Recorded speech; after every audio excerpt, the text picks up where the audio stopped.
Queridos irmãos, o sola Scriptura, um dos solas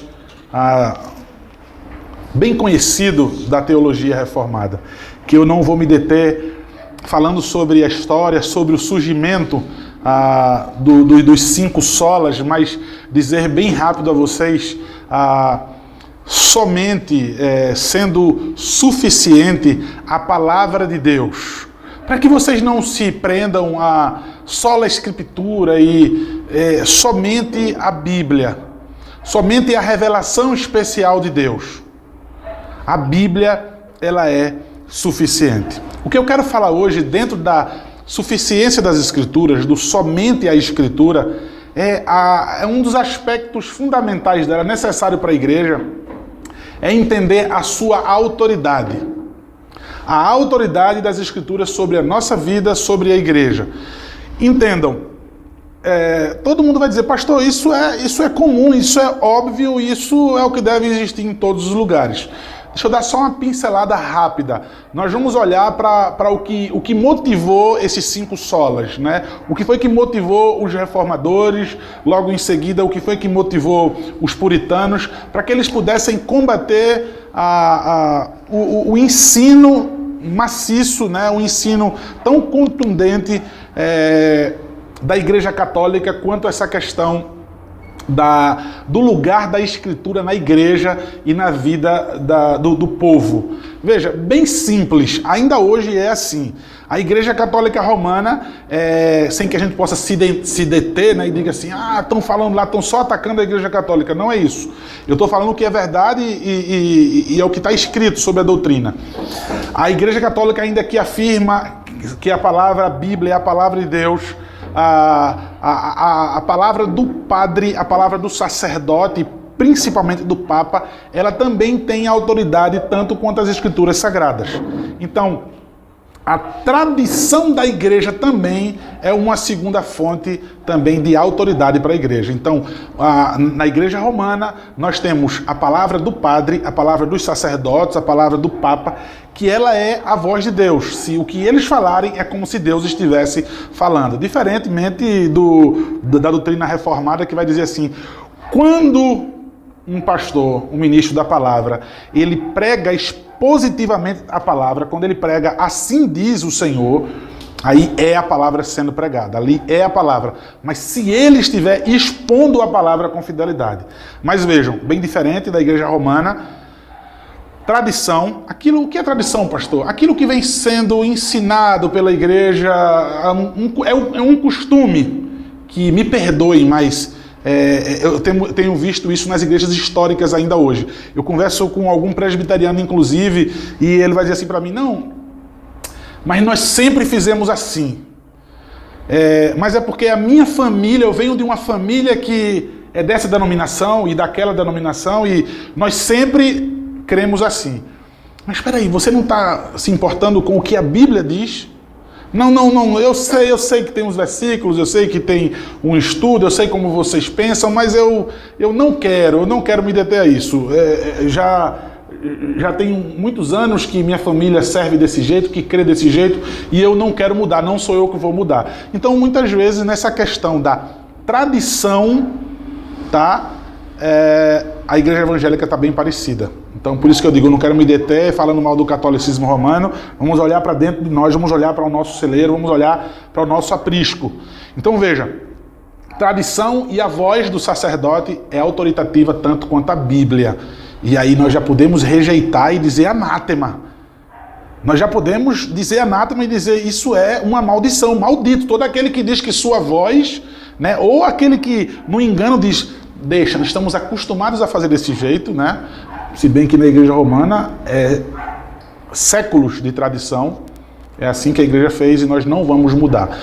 Mas vejam, além da igreja romana, quem mais tem alguém ou algo em pé de igualdade com a Escritura e muitas vezes suplantando até a mesma, sendo até maior? Porque se você pegar a Bíblia e disser assim, olha, você vem com tua tradição, eu venho com a Bíblia. Você vem com a palavra do sacerdote e eu venho com a Bíblia. Ele vai dizer, não, mas o que vale é o que o padre está falando. O que vale é o que a tradição da igreja diz. Ou seja, a Bíblia vai perder e ela vai ficar sem autoridade se for diante dessas duas vozes. Mas vamos lá, algumas seitas conhecidas. Mormons. Mormons tem o que no mormonismo? Joseph Smith. Joseph Smith, ele tem, supostamente apareceu um anjo a ele e deu não tábuas de pedra, como deu a Moisés. Tábua de pedra é um negócio fraco, né? Ele recebeu foi tábuas de ouro. Ou seja, Deus revelou a ele algo a mais daquilo que já tem nas Escrituras Sagradas. Então você vai sempre ver o Mórmon com a Bíblia e com o livro dos Mórmons juntos, tá? Então, os Mórmons têm a Bíblia e tem também o livro de Joseph Smith, que é o livro dos Mórmons. Se você vai agora para a Igreja Adventista do Sétimo Dia, que muitas pessoas se enganam, inclusive, eles são evangélicos também. Eles não são evangélicos, tá? Não são considerados, inclusive, pelos próprios evangélicos, pelas outras denominações sérias, como evangélicos, embora cantam muito bem e fazem isso, né, de uma maneira bem zelosa, mas não são evangélicos, e algumas pessoas acham que o adventista é apenas aquele que guarda o sábado e manda todo mundo para o inferno quem não guarda o sábado, quem guarda o domingo vai para o inferno. Não é só isso. Vocês têm uma ideia de tantas e tantas heresias da Igreja Adventista.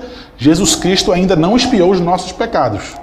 Veja que heresia terrível. Jesus Cristo ainda não fez expiação dos nossos pecados. Então, está todo mundo perdido ainda.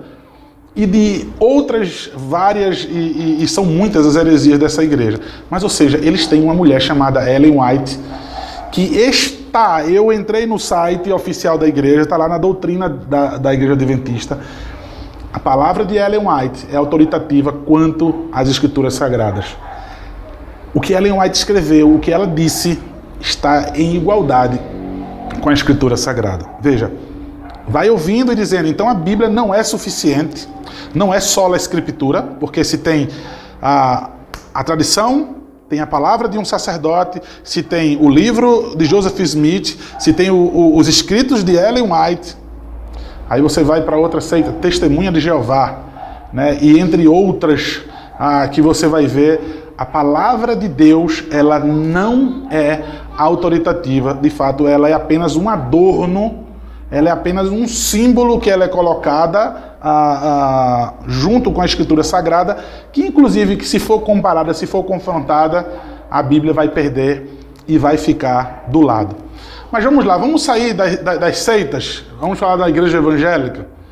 Irmãos, respiramos e dizemos, graças a Deus eu sou evangélico.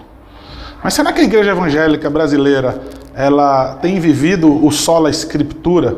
Será que a igreja evangélica tem a Bíblia como sua autoridade única e máxima? Será que isso é uma verdade? E o que dizer então das igrejas que recebem novas revelações com seus pastores? Com seus membros que dizem assim, olha, eis que eu te digo assim, Deus está me dizendo isso e isso na sua vida. Deus está mandando eu dizer isso para você e isso aconteceu, e sempre eu escuto, isso não são testemunhos, para mim são testemunhos, né? Não, eu tenho um amigo de um vizinho, da empregada, do porteiro lá do prédio que mora em São Paulo, e sempre é assim, que aconteceu justamente do jeito que disse. Isso é adivinhação da qual Deus condena, tá? Então, creio, irmãos, que o Espírito Santo ainda hoje traz novas revelações, e fora que sempre, na maioria das vezes, é adivinhações sobre a vida da pessoa, e sempre está voltada para o emocional da pessoa, né? É o amor perdido, é a questão financeira, é a saúde, é uma intriga dentro da igreja, uma fofoca que alguém já está sabendo. Mas vejam, nada como eram as profecias da Bíblia, que aquilo que era dito servia para todo o povo do pacto. Implicava para todo o povo da aliança, é bem diferente dos nossos dias hoje. Então, a igreja evangélica está muito distante de crer, de viver o sola Escritura, a suficiência das Escrituras. A igreja evangélica brasileira, ela está bem aberta, dependendo da pessoa que vai dizer, aquele cara é muito carismático, aquele cara é um homem de Deus. Peraí, como é que você sabe que ele é um homem de Deus? Já fosse na casa dele, tu já almoçaste com ele, tu já viu como é que ele trata a esposa dele, tu já viu como são os filhos dele. Eu já vi uma dezena de pessoas dizer assim, rapaz, meu pastor é um homem de oração. Um homem de oração. E eu disse, vem cá, quantas vezes tu já viu teu pastor orando?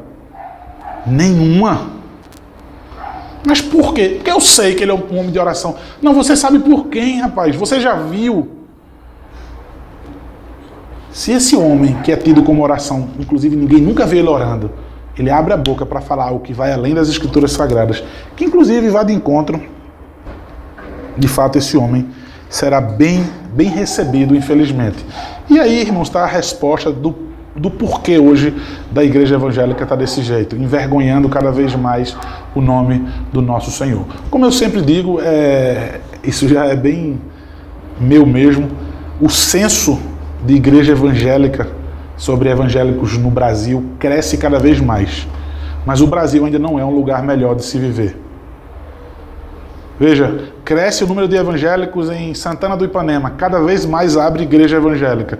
E Santana do Ipanema ainda não é um lugar melhor de se viver. Abre cada vez mais igrejas em Olho d'Água das Flores. E Olho d'Água das Flores ainda não é um lugar melhor de se viver. Você quando convive com aqueles supostos cristãos ali, de fato, é só para envergonhar o nome do nosso Senhor. Veja, o nosso símbolo de fé, o nosso eu vou dizer porque os irmãos também, que são das 3 formas de unidade, também abraçam com certeza a confissão de fé de Westminster.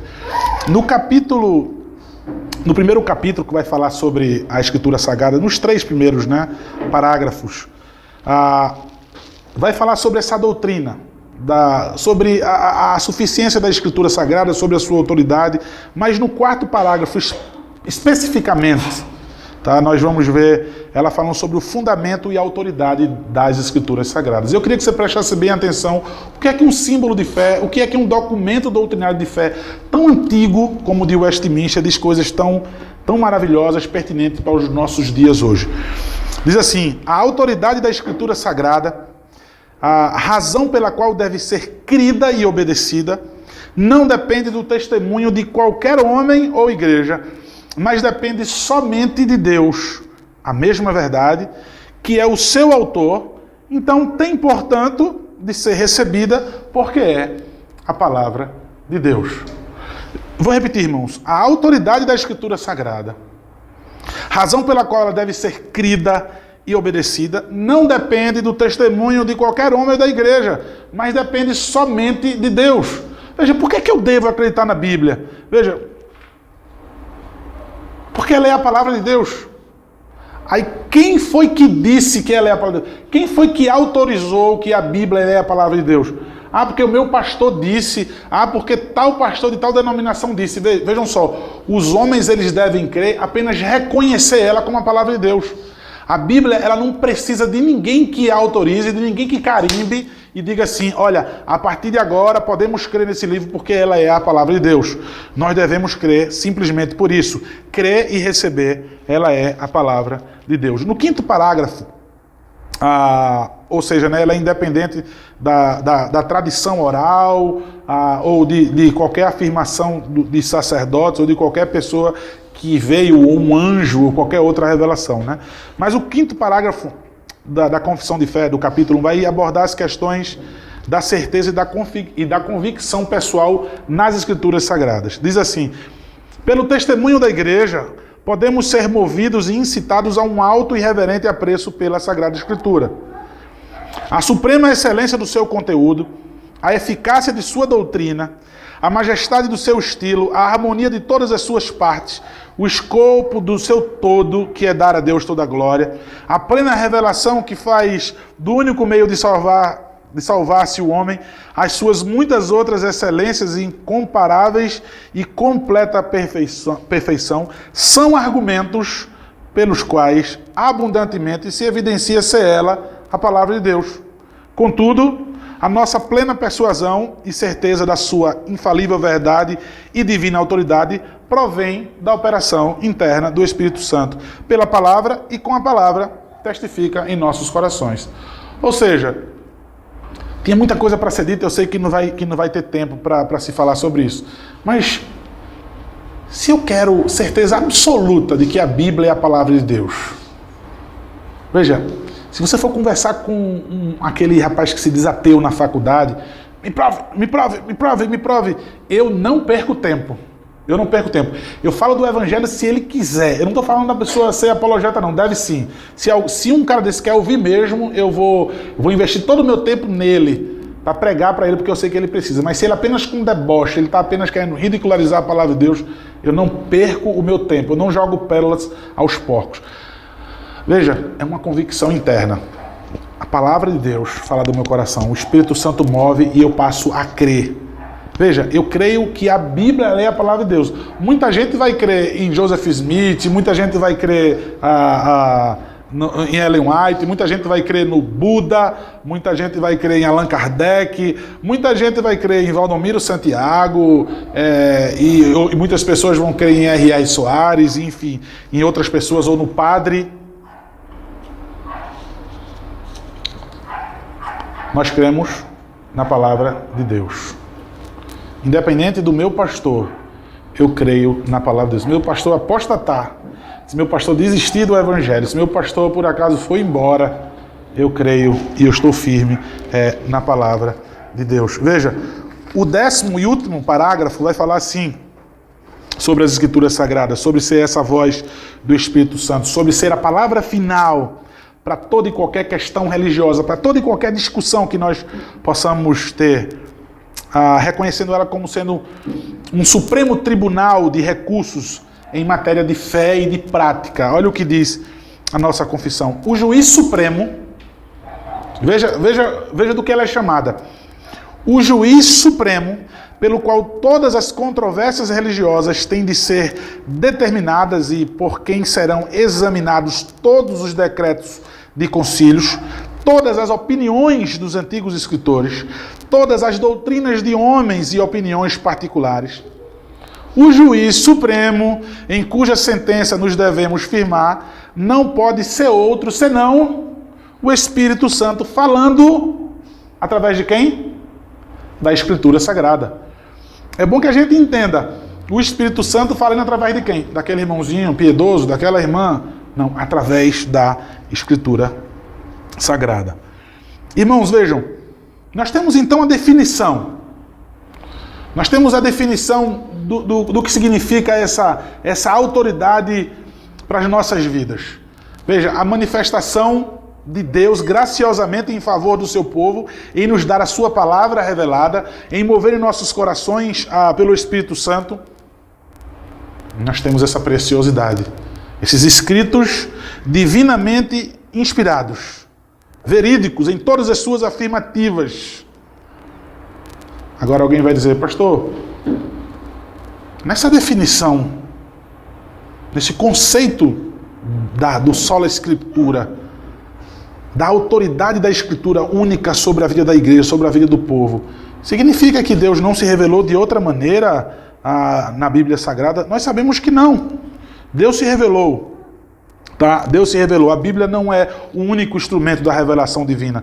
Nós sabemos que os atributos de Deus se revelam. O poder de Deus se revela onde? Na natureza. Nós vamos ver isso aonde? No Salmo 19, no versículo 1 ao 4, Romanos, capítulo 1, versículo 18 ao 20, vai dizer que o homem é inclusive indesculpável, porque os atributos de Deus são manifestos na obra da sua criação. Então, ninguém pode dizer que é ateu. Alguém que diz que é ateu, ele está querendo se satisfazer, ele quer ficar em paz, porque ele olha para a natureza, a complexidade do universo, do mundo. A Bíblia diz que aquilo revela que existe um Criador para ele. Então, lá dentro ele sabe que existe um Criador, ele só quer se esconder, ele quer cauterizar a mente dele para poder ele dormir sem aquela imagem de que se existe um Deus Todo-Poderoso, eu estou frito nas mãos dele.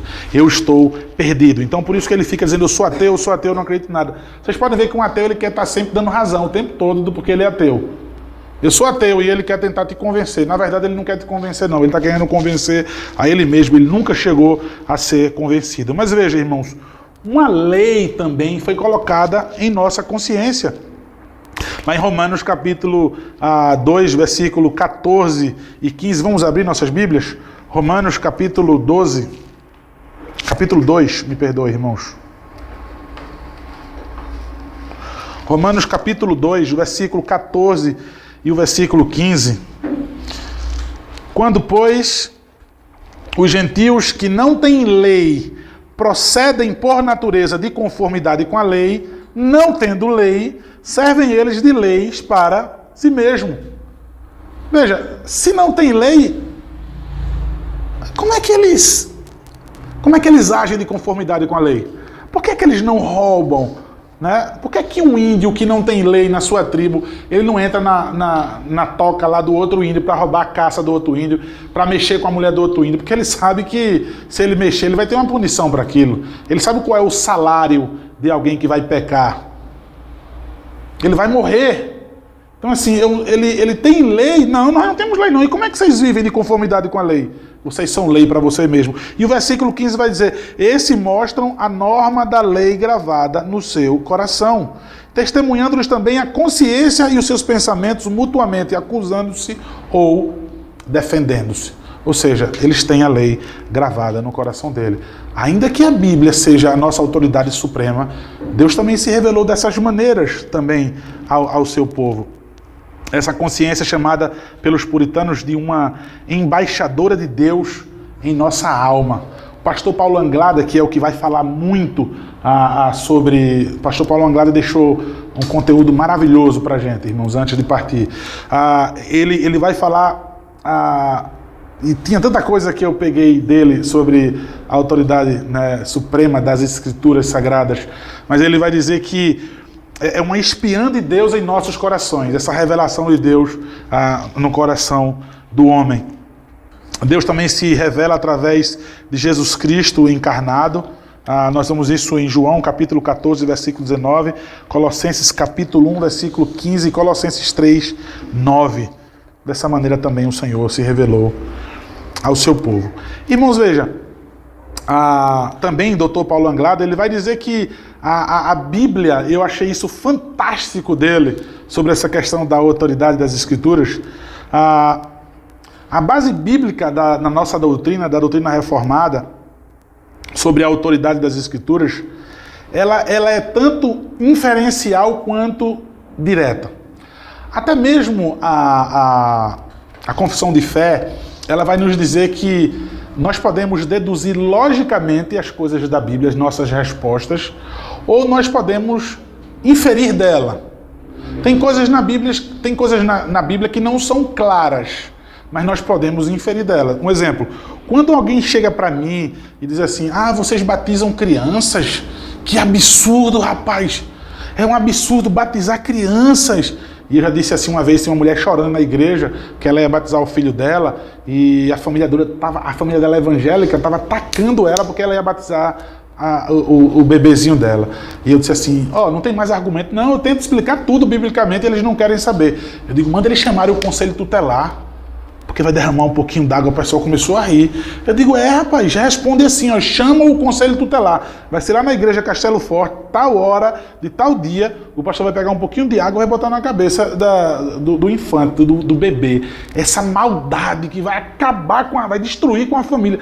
Porque, ainda que seja, não eu tenho convicção, é bíblico, mas ainda que fosse uma coisa errada, um pouquinho de água na cabeça de um bebê, dizendo: eu te batizo em nome do Pai, do Filho e do Espírito Santo. Você tem o privilégio de receber o sinal externo, visível da aliança que Deus fez, que não é só aos pais, mas também aos filhos. Ou seja, a circuncisão do Antigo Testamento, as crianças com 8 dias de nascido, o batismo do Antigo Testamento, aquele batismo com 8 dias de nascido, e a gente hoje priva os nossos bebês, né, as nossas crianças. Mas entendam, alguém vem dizer assim para mim: vocês batizam crianças? Isso por quê? Me mostre na Bíblia uma criança sendo batizada, que eu vou batizar o meu filho. Aí eu digo assim: tá bom, a partir de hoje eu vou criar uma doutrina. É a doutrina do pastor Cadena, que mulher não toma ceia na minha igreja. Peraí, de onde é que você infere isso? De onde? Como é? Isso não tem na Bíblia uma mulher tomando ceia. Se for para agir de maneira estúpida, ignorante, eu também vou criar uma seita e eu vou trazer um bocado de gente comigo. Rapaz, é mesmo, o pastor Cadena tá certo. Não tem na Bíblia dizendo que nenhuma mulher tomou ceia, não. Então, a partir de hoje, bicho, eu vou seguir o pastor Cadena, que ele tá certo. Então, nós podemos inferir das Escrituras Sagradas as suas verdades. Deus nos deu o seu Espírito Santo e nos capacita, irmãos, com sabedoria. Mas veja, porque ela é inferencial, irmãos? Em primeiro lugar, depois nós vamos ver direta. Em primeiro lugar, ela é inferencial porque decorre do ensino bíblico a respeito da inspiração divina das Escrituras, visto que as Escrituras não são um produto da mera inquirição espiritual dos seus autores. Veja, eu acho que deve ter isso na Bíblia. Foram apóstolos, foram profetas, homens inteligentes, estavam ali na igreja, e eles simplesmente quiseram escrever essas coisas. Não, a Bíblia foi divinamente inspirada. Vejam, da ação sobrenatural do Espírito Santo. Elas são, então, autoridades por causa disso. Na linguagem da Confissão de Fé, de Westminster, vai dizer assim: a autoridade das Escrituras procede da sua autoridade divina. Pastor, por que a autoridade das Escrituras? Porque a autoridade divina falou. Não precisa de mais ninguém, porque ela é a palavra de Deus.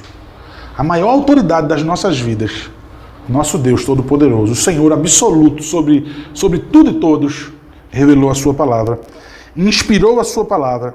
Só por isso ela tem já a autoridade. E eu posso inferir que ela tem autoridade. Por quê? Porque ela foi inspirada por Deus. Não foi por mera vontade de qualquer homem. Mas porque ela é direta. A doutrina reformada da autoridade das Escrituras não se fundamenta em apenas inferências. Ou seja, de onde? De diversos textos bíblicos que reivindicam a sua autoridade. A sua autoridade suprema.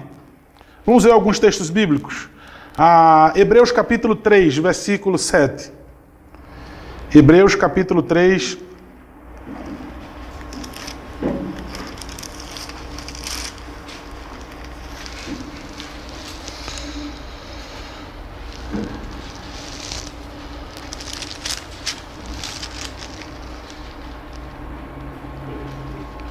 Assim, pois, como diz o Espírito Santo, vejam só, olha a expressão que ele usou. Assim, pois, como diz o Espírito Santo.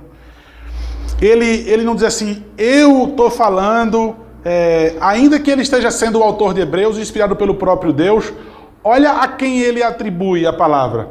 Assim como diz o Espírito Santo, o tempo todo os apóstolos vão usar essa linguagem. Os profetas, quando iam profetizar, eles diziam, assim diz o Senhor, assim diz o Espírito. Vejam, os profetas do Antigo Testamento, quando eles iam começar a sua profecia, então eles usavam esses termos, e no Novo agora, quando o autor do Novo vai fazer a citação do Antigo, ele vai e escreve dessa maneira.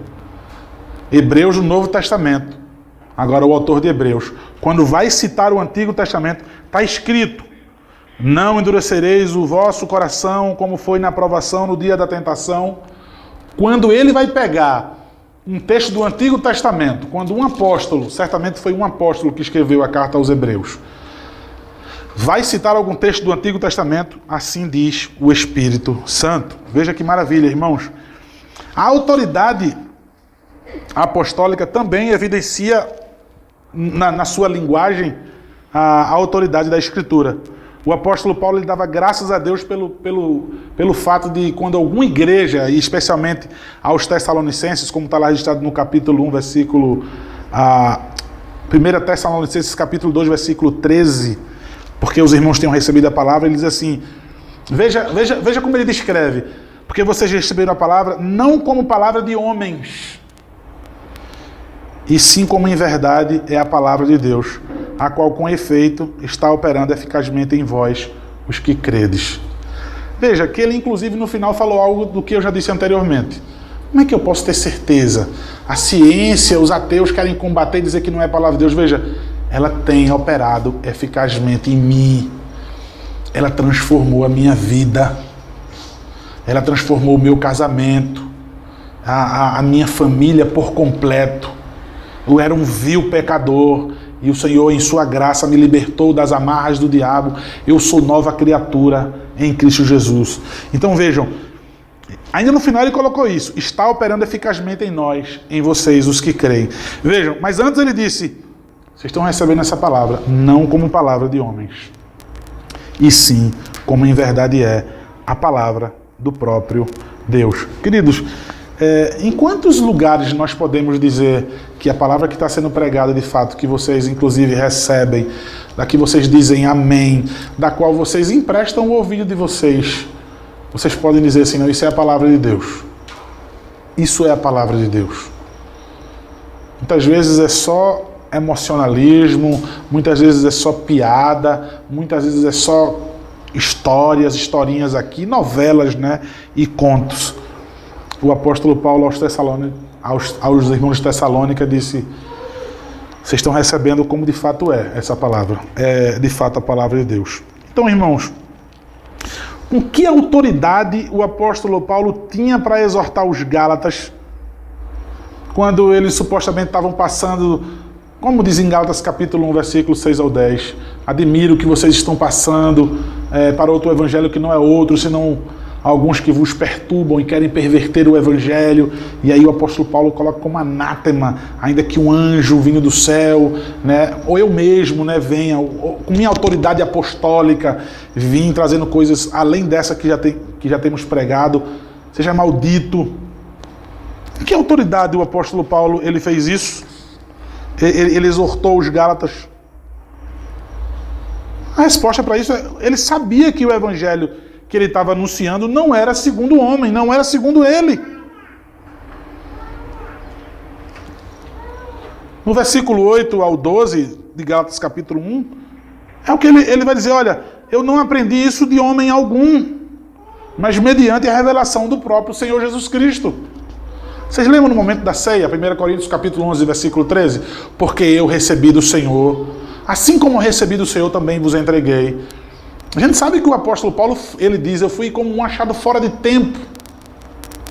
Não foi testemunha ocular do Senhor Jesus, mas o próprio Senhor Jesus apareceu a ele, ressurreto ao caminho de Damasco. E ele, quando vai se encontrar com os outros apóstolos, ele diz assim, não, eu não estou indo para lá para aprender, fazer curso de apóstolo com os apóstolos, não. Eu estou indo para lá para trocar umas ideias com eles. Mas eu recebi do próprio Senhor a minha autoridade apostólica, a minha credencial apostólica eu recebi do próprio Senhor. Então, o apóstolo Paulo poderia exortar os Gálatas porque a palavra que ele estava ensinando não era dele.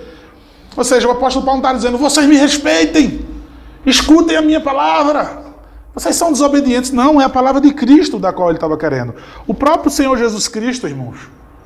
O próprio Senhor Jesus Cristo. Veja, eu citei os profetas, agora os apóstolos, mas o próprio Senhor Jesus Cristo, ele fala sobre a autoridade suprema das Escrituras, quando ele diz assim, Mateus capítulo 4, versículo 4, 6, 7 e 10.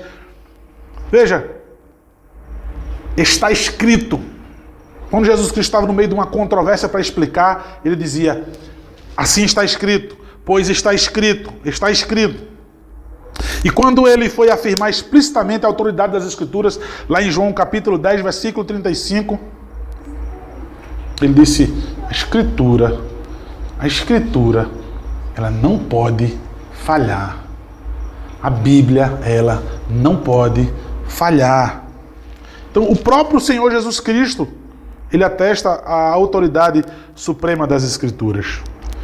Nós temos um problema grande, então, irmãos, ao ver isso. Nós temos, como eu já disse, as tradições que são colocadas, inclusive, em livros e têm sido colocadas como autoridade para algumas igrejas, não somente para as seitas ou para a igreja romana, mas também para a igreja evangélica. Nós sabemos que nem sempre as tradições elas são inimigas, os próprios reformadores usaram da tradição também, os símbolos de fé da igreja de Olho d'Água das Flores é um livro que veio da tradição. Vai rejeitar então as três formas de unidade e a confissão de fé do Westminster? Não. Mas veja, porque esses símbolos de fé, porque essa tradição, essa doutrina tradicional que vem das igrejas reformadas, elas não se chocam com as Sagradas Escrituras. E nem elas atestam ser elas mesmas a Bíblia. Veja, quem foi que recebeu revelação extraordinária para o catecismo de Heidelberg? Quem foi? Porque vocês falam isso, mas o catecismo de Heidelberg foi certo reformado holandês que recebeu. A confissão belga foi uma mulher que estava num momento de êxtase espiritual e recebeu. De forma nenhuma, irmãos. As tradições, os escritos das tradições reformadas são apenas fiéis exposições da Bíblia. Não atestam ser elas mesmas escritura, tá? E nem têm autoridade nenhuma. A autoridade sobre a igreja reformada de Olho d'Água das Flores é a escritura sagrada. A autoridade da igreja de Santana do Ipanema e da Castelo Forte é a Bíblia Sagrada. Ah, mas vocês dão tanto valor à confissão de fé e aos outros símbolos? Sim, porque são Bíblia pura. É apenas exposição das Sagradas Escrituras. Então, irmãos, nós temos algumas fontes de autoridades para a igreja que vão dificultar. São mais problemas que eu queria, inclusive, falar pouco sobre isso, que está dentro daquilo que eu falei no começo. O emocionalismo, muitas vezes, da igreja tem feito com que a igreja esqueça das Escrituras e dê mais valor àquilo que ela está sentindo. Então, vou dar um exemplo. Se o nosso irmão que toca violão e o pastor Silão disser assim, olha, por favor, meu irmão, coloca para fora todo o seu talento aí, meu irmão. E ele vai fazer a gente chorar e me derramar, e vai ficar ali meia hora só e me derramar, e todo mundo começa a chorar. Eu não sei nem o que é que está derramando mais, mas eu começo a chorar, porque ele vai fazer solo no violão, e ele vai vai cantar com a voz bonita dele. Aí um irmão começa a chorar, o outro tá vendo o outro chorar e começa a chorar. Eu lembro que uma vez eu estava num acampamento e estava tocando, acho que foi essa música, me derramar, e não paravam não, e me derramar, era tanto me derramar. E uma colega minha começou a chorar e chorando, tava um monte de gente chorando. Eu disse, tá chorando por quê? Ela disse, eu sei. Falando sério. E depois acabou ali aquela reunião, eu fui lá fora, não diz aí mesmo que eu tava chorando por quê? Eu não sei não, a menina começou a chorar do meu lado, a outra começou a chorar, tava todo mundo chorando, aí eu não sei, aí continuou chorando lá fora de novo. O emocionalismo, ele toma conta, e o que acontece, irmãos? Ele coloca a Escritura de lado. Irmãos, você nem sente falta da Bíblia. Você não sente nem falta da pregação. Veja por que isso vira autoridade na sua vida. Você chega lá fora de um culto onde você ficou durante muito tempo cantando e se balançando e com a mão no peito e você fica muito assim cantando a música. Quando acaba tudo aquilo você faz... Foi uma bênção. Foi uma bênção. E outra pessoa vem chorando e diz, foi uma bênção, foi uma bênção, foi uma bênção. E você volta para o trabalho, volta para casa aquela semana vazio. Absolutamente nada, só de me derramar, porque não houve exposição da Escritura, não dá tempo. Os pastores têm que fazer malabares. O povo não gosta de música, dê música à vontade às pessoas. Eu vou contar 2 piadinhas quando for minha vez de pregar e mando o pessoal embora para casa. Se eu tiver com raiva de alguém, eu dou uma indireta. Uso a Bíblia como castelo de covardes. Vou dar uma indireta àquela irmãzinha que está falando mal de mim agora. E mando todo mundo para casa. Ou então eu boto mais música, depois tem mais música, né? Depois da suposta pregação tem mais músicas. Então, assim, quem é que está sendo a autoridade da minha vida? Um vazio, absolutamente nada. A igreja vai crescer para onde? É só música e é só o emocionalismo e de fato não chega a lugar nenhum. Veja, irmãos, os profetas, eles de fato se aproveitavam da emoção das pessoas. Já existia isso naquela época. Jeremias capítulo 23, versículo 16, o versículo 26 e o versículo 28, irmãos, diz assim, assim diz o Senhor dos Exércitos, não dei ouvidos às palavras dos profetas que entre vós profetizam e vos enchem de vãs esperanças, falam as visões do seu coração, não o que vem da boca do Senhor. Até quando sucederá isso no coração dos profetas que proclamam mentiras, que proclamam só o engano do próprio coração? O profeta que tem sonho, conte-o como sonho, apenas como sonho. Mas aquele em quem está a minha palavra, fale a minha palavra com verdade. Que tem a palha com o trigo, diz o Senhor. Então veja, irmãos, o profeta vai falar sobre sonho, vai falar sobre o íntimo do coração, e o emocionalismo ganha, e muito, no momento da pregação da palavra. momento da exposição bíblica. Eu vejo muito quando vou pregar em algumas igrejas, aí tem louvor, e quando acaba o louvor, tá todo mundo chorando, né? Todo mundo chorando. Acabou o louvor, aí todo mundo enxuga as lágrimas, aí e vai lá para fora e fica. Aí fica tapeando e diz, ó, que tu errou naquela hora, e a igreja também, um monte de gente sai também que tá com calor. Alguns ficam lá fora mesmo, outros vão no banheiro, tomam água, fazem um monte de coisa e depois voltam já no final do sermão, na metade do sermão, para ficar ainda lá dentro conversando. Então, o momento da palavra é um momento, é como se fosse um mal necessário para as pessoas, onde racionalmente eu vou ouvir a palavra de Deus. Agora eu não vou ter como me balançar, agora eu não vou ter como ouvir aquelas coisas bonitas, eu vou ouvir coisas agora que vão confrontar o meu coração. Ele não vai falar sobre meus sonhos, ele vai falar sobre agora aquilo que eu preciso mudar para glorificar a Deus, e aquilo vai me incomodar muito. Eu, quando eu vejo isso acontecendo, eu digo, vai chorar agora, porque eu vou pregar a palavra, vai chorar de raiva.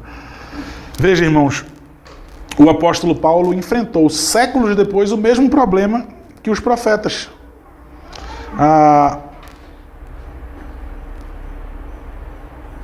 Ninguém se faça árbitro contra vós, pretextando humildade e culto de anjos, baseando-se em visões, enfatuado, sem motivo algum na sua mente carnal.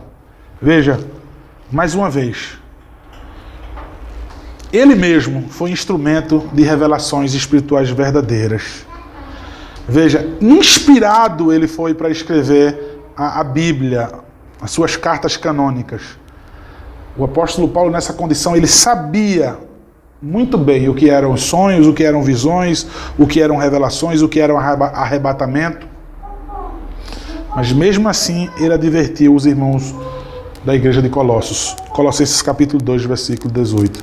Ninguém possa ser árbitro, ninguém possa ter autoridade sobre a vida de vocês. Com a humildade, culto de anjos, chamando a atenção de vocês, baseando-se com visões. Porque eu tive uma visão, porque tudo fora da Escritura. Enfatuado, sem motivo algum na sua mente. O apóstolo Paulo já sabia disso e assim exortava a igreja.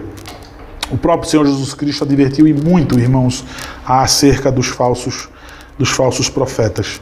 Então, irmãos, essa questão do emocionalismo, que sempre vai resultar numa espécie de misticismo, ele vem competir com as Escrituras e muitas vezes até mesmo ganha. Na época dos reformadores, eles enfrentavam já uma espécie desses irmãos carismáticos. Não sei nem se eram irmãos, viu? Não posso nem dizer que eram irmãos. Que eram os entusiastas na época, que já viviam dessa maneira. Mas veja, eu falei da questão do emocionalismo, mas um cuidado que a turma reformada tem que ter muito. Nós muitas vezes recebemos críticas e essas críticas são verdadeiras. Né? Quando nós racionalmente queremos dar razão a tudo e dizer, não creio nisso, eu não creio naquilo outro. E eu termino que fico cru mesmo, como os pentecostais nos dizem, né? Vocês são refrigerianos, né? Você é cru mesmo, você é frio. Eu digo, rapaz, é demais, tá? Vou fazer nevar se você continuar falando. Veja, é de fato um perigo para nós. Nós que cremos racionalmente nas coisas e desprezando completamente as coisas espirituais, inclusive as emocionais. A ênfase exagerada, Dr. Paulo Anglada diz, na razão também tende a usurpar a autoridade das Escrituras. Vejam, irmãos, o homem, devido à sua natureza pecaminosa, sempre tem resistido a submeter-se à razão. A sua razão, à autoridade da palavra de Deus. A tendência, então, é sempre ter a razão como fonte suprema de autoridade. Isso foi consequência da queda. Na verdade, foi também a causa tanto de Satanás quanto dos nossos primeiros pais, Adão e Eva. Ambos caíram por darem mais crédito às suas próprias conclusões do que à própria palavra de Deus. Veja, eu sei. eu tenho uma certeza absoluta. Nós que dizemos que somos reformados, nós desprezamos muitas vezes, irmãos, tudo aquilo que não seja um exemplo. Não foi o pastor Ademir que disse, foi o pastor Cadena que disse. Ele é Westminster e nós somos 3 formas de unidade, então eu não vou ouvir. Eu já tenho meu conceito, minha mente formada. Veja, se sua mente foi formada pela palavra de Deus, perfeito. Se você está cativo ali, preso, amarrado mesmo, enjaulado na Escritura Sagrada, tudo bem. Mas o perigo desses pseudos reformados, né, que a gente tem que ter cuidado para não cair nessa, é esse intelectualismo tolo, vil, inútil e terrível. Inteligente demais.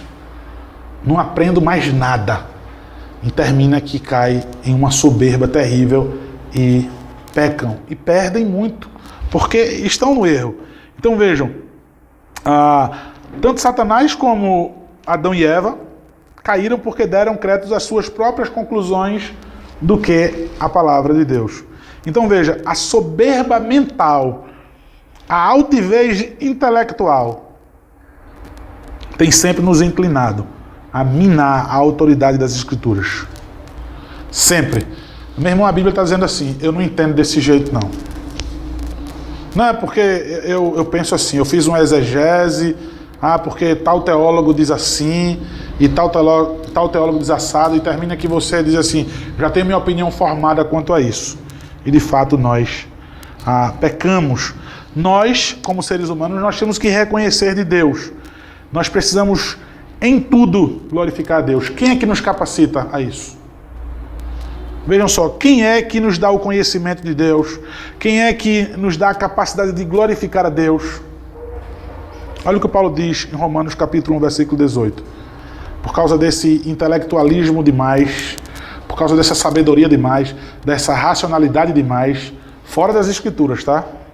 Se tornaram nulos em seus próprios raciocínios, obscurecendo-lhes o coração insensato. Inculcando-se por sábios, tornaram-se loucos, pois eles mudaram a verdade de Deus em mentira, adorando e servindo a criatura em lugar do Criador. Romanos capítulo 1, versículo 21, 22 e 25. Eu tenho quanto tempo ainda, meu irmão? Eu já vou em quanto tempo?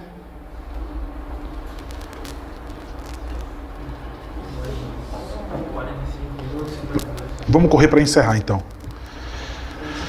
Irmãos, a igreja evangélica, ela sempre foi atacada por pessoas que, por demais intelectuais, por demais sábias, usaram a Escritura para dizer assim, eu tenho não é nada extra revelacional, não é nada que um anjo veio e me deu, mas estudando a própria Bíblia, eu entendi que não é bem assim não. Então nós vamos ter vários teólogos, homens que estudaram teologia e pro mal inseriram várias heresias na igreja e fizeram bastante mal à igreja durante anos. Isso está registrado na história da igreja. Veja, Marcião, o próprio gnosticismo, o arianismo, o docetismo, o unitarianismo e o próprio arminianismo. Tudo isso saiu da cabecinha do homem. Nenhum deles eles receberam extra revelação, supostamente do espírito de um anjo. Mas veja, Marcião ou Marcion, ele dizia que ele definiu que existem 2 deuses, um no Antigo e um no Novo Testamento. O Deus do Antigo Testamento era um Deus brabo demais, era um Deus duro, era um Deus que era impaciente. O Novo Testamento é um Deus pacato, calmo, benevolente. Então, em sua loucura, Marcion criou uma doutrina e perturbou muito a igreja por causa da sua racionalidade, daquilo que ele achava que era certo. O gnosticismo também fez uma distinção moral entre matéria e espírito, causando grande mal à igreja. O arianismo, que trouxe a ideia de confrontar com força, né, a eternidade do Senhor Jesus Cristo, e o docetismo, não acreditava nas duas naturezas do Redentor. Ele não acreditava que Cristo era 100% homem e 100% Deus, que era divino e que era humano. E o unitarianismo bateu forte contra a doutrina da Trindade, sem crer que existia Deus Pai, o Filho e o Espírito Santo. E o arminiano, a dificuldade de conciliar a doutrina da soberania de Deus com a responsabilidade humana. E quando ele faz isso, ele está desconsiderando o quê? A soberania de Deus. Rejeita sempre a soberania de Deus, sem crer que Deus tem o conhecimento de absolutamente tudo e que tem o governo sobre tudo. E aí nós temos também a ciência, que vem fazer bastante mal, mas nós vemos que a própria ciência tem se arrebentado todinha. Vários cientistas têm abandonado as suas teses, têm inclusive se arrependido daquilo que disse, daquilo que se escreveu, e tem até assumido, eu estava enganado quanto àquilo, apaga tudo, destrói aqueles meus livros, e de fato eu achei que sabia, mas eu não sabia de nada. Ou seja, a própria ciência tem as suas controvérsias, né? Ela está sempre mudando.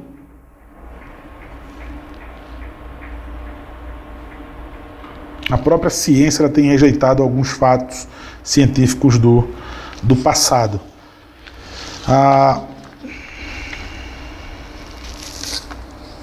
Queridos, então, encerrando, a palavra do Senhor sobre a questão da iluminação do Espírito Santo em nosso ser, atestando ser a palavra de Deus a nossa única fonte de autoridade, por ser ela a palavra divina, por ela ter sua origem do próprio Deus. E como é que eu posso entender isso, já que eu não posso provar cientificamente? 1 Coríntios capítulo 2, versículo 14. O homem natural não aceita as coisas do Espírito de Deus, porque eles são loucura e não pode entendê-las, porque elas se discernem espiritualmente. Então, irmãos, vejam só, quando o mundo não diz assim, eu não creio na palavra de Deus, eu não creio na igreja, eu não creio nisso, eu não creio nesse seu modo de viver. E aí você fica, por quê? Por que aquela pessoa não aceita isso? Ou deixa eu ir mais além. Por que é que algumas igrejas não abrem os seus olhos quanto aos erros grotescos, tá? Porque a Castelo Forte é cheio de erro, eu mesmo tenho muitos erros, tá? Mas eu estou falando sobre você dizer aquilo que a Bíblia não diz e você fazer uso da própria Bíblia para manipular as pessoas, ou até mesmo quando você se diz ministro da palavra e sai dela para dizer aquilo que você pensa para a igreja. Porque isso sim isso é pecaminoso, isso não são erros. Isso tem roubado das pessoas a oportunidade das pessoas a conhecerem o Senhor Jesus Cristo de fato, como Ele está revelado na Escritura Sagrada. Não somente como Senhor, mas como Salvador de suas vidas. Então vejam, a igreja tem sido roubada da oportunidade de dar glória a Deus por causa disso. O apóstolo Paulo está dizendo, veja, essas coisas se discernem espiritualmente. Isso vai sempre ser loucura. Veja, o homem natural não aceita as coisas do Espírito de Deus, porque eles são loucura. O que dizer então quando um irmão meu, aquele que se diz irmão meu na fé, ele é um carismático, ele diz, isso é loucura, esse negócio de fé reformada. Isso é negócio de doido. Eles creem nisso e naquilo outro, e eles dizem que isso é loucura nossa. Eles não podem entender, Paulo dizendo aos Coríntios, porque isso só se discerne espiritualmente. A figura aqui é alguém que está com a visão mesmo embaçada. Ele precisa de óculos, ele precisa enxergar. Se não for dado óculos espirituais a ele, se o Espírito Santo não conceder a ele, de fato ele jamais vai conseguir entender a Bíblia como sendo a sua autoridade suprema para a sua vida e para a vida da igreja. Ainda o apóstolo Paulo, quando escreve agora a segunda carta, ele vai ser mais explícito ainda, irmãos. No capítulo 4, no versículo 3. E no capítulo 4, no versículo 6. No versículo 4, 6.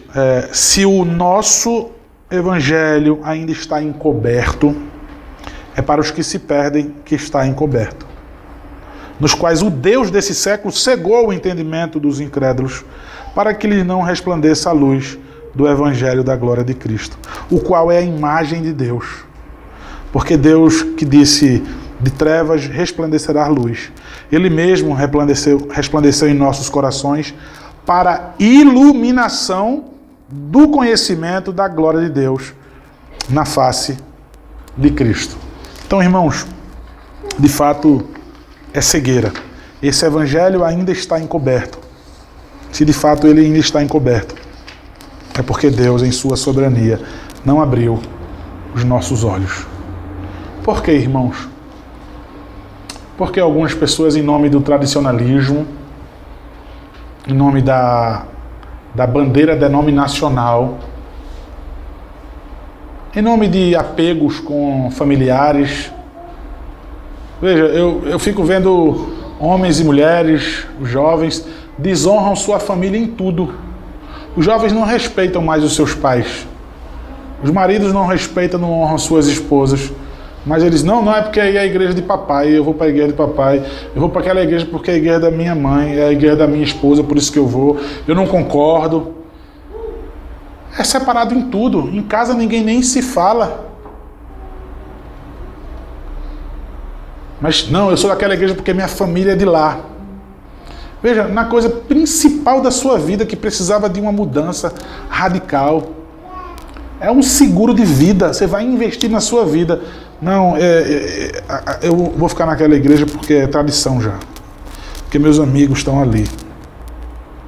Veja, irmãos, eu não estou falando aqui de bandeira denominacional. Você vê, o pastor Ademir, ele é de outra denominação, não é da denominação presbiteriana. Veja, eu sou de Maceió. Se vocês, por acaso, essa igreja aqui lotar 1.000 pessoas, eu não vou ganhar 1 centavo no meu sustento a mais, porque vocês vão estar com a igreja aqui lotada de gente. Em absolutamente nada. Mas veja, quem é que tem sido a autoridade para a sua vida? Essa é a minha pergunta nessa noite para vocês. Quem é que tem governado a vida de vocês? Veja, é o emocionalismo. Eu gosto de ir lá. Eu fico lá porque eu gosto. Eu gosto que eu toco música lá e lá na igreja do menino. O menino tem uma bateria, não tem um teclado, não sei o quê. É o emocionalismo que me faz. Eu me sinto bem lá. As pessoas dizem, não é isso que diz? Por que você está lá? E você quer ouvir uma razão para aquilo, uma resposta. Porque eu me sinto bem lá. Não é porque lá a Bíblia é a autoridade suprema. Não é porque lá eu tenho sido governado pela Escritura quando a palavra de Deus é pregada. E aí volto a dizer, é por causa da tradição. É porque eu tenho medo do pessoal lá, o que é que vão falar de mim se eu sair daquela igreja? O pastor lá é fofoqueiro que só, ele vai dizer para todo mundo um monte de coisa. E entre tantas e tantas outras coisas, irmãos, que nós vimos aqui, para que possa suplantar o meu coração agora, vencer o meu coração e ficar sobre ele. Irmãos, isso é muito sério. A palavra de Deus sobre nossas vidas. Se eu rejeito a palavra, irmãos, no último dia eu não vou poder dizer assim, olha, mas eu não confiei naquele pastor, eu não confiei naquela denominação, eu não confiei no emocionalismo, eu não confiei na minha própria razão, eu penso que deve ser assim, eu não penso que deve ser assim. Sempre, irmãos, quando alguém chega lá na igreja e fala para mim assim, ó, pastor, eu penso que deve ser de outra maneira, eu digo assim, olha, então me dá o argumento bíblico para que a gente mude, que eu vou mudar, porque eu não tenho nenhum compromisso com o erro, nenhum. Quero abandonar o erro, me dá o argumento bíblico.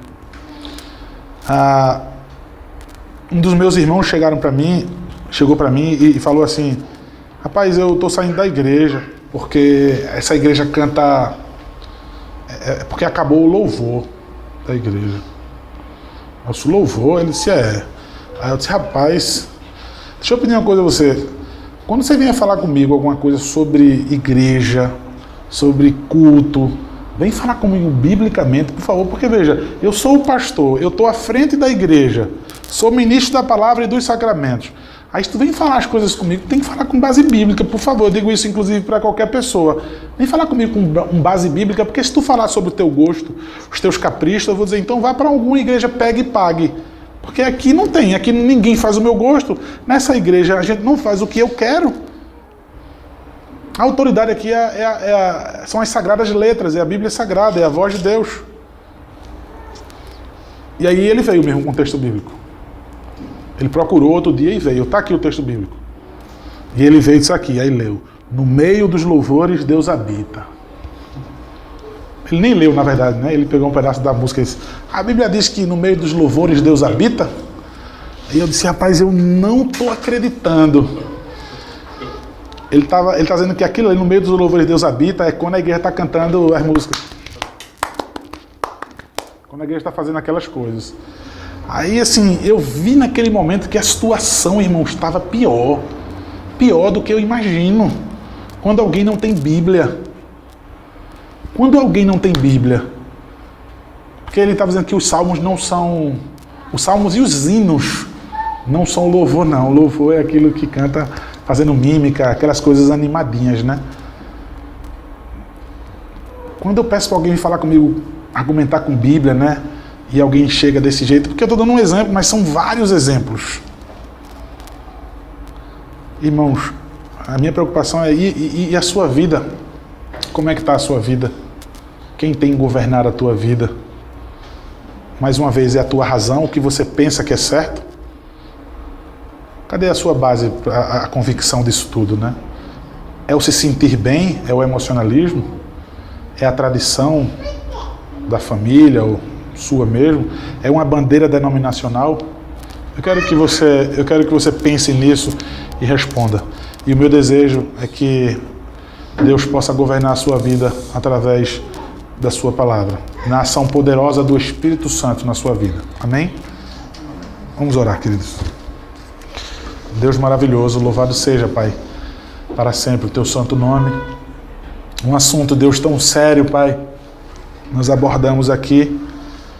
Ainda tanta coisa maravilhosa, Pai, vamos ouvir da boca do teu servo Ademir. Ó Deus, usa, Pai, esse pastor como o Senhor tem feito. E como tem feito agora, Pai, não somente naquela cidade, Deus, mas rompendo, Deus, as fronteiras aí das outras cidades, e o Senhor tem levado ele para pregar a tua verdade. Deus, com inclusive um testemunho pessoal, Pai, de ver de onde ele saiu e do engano, Pai. Principalmente falando sobre o engano da qual o Senhor o libertou. Ó Deus, abençoa, Pai, cada filho teu aqui, Pai, nessa noite, que foi confrontado e que tem pensado muito sobre quem é a autoridade em sua vida, Deus, em nome de Jesus. Que nós possamos nos entregar de fato ao Senhor. Entregar as nossas vidas por completo, Deus, os nossos corações, para que o Senhor governe, Deus, e assim sejamos submissos ao Senhor e vivamos para a tua glória, Pai. Em nome de Jesus. Amém.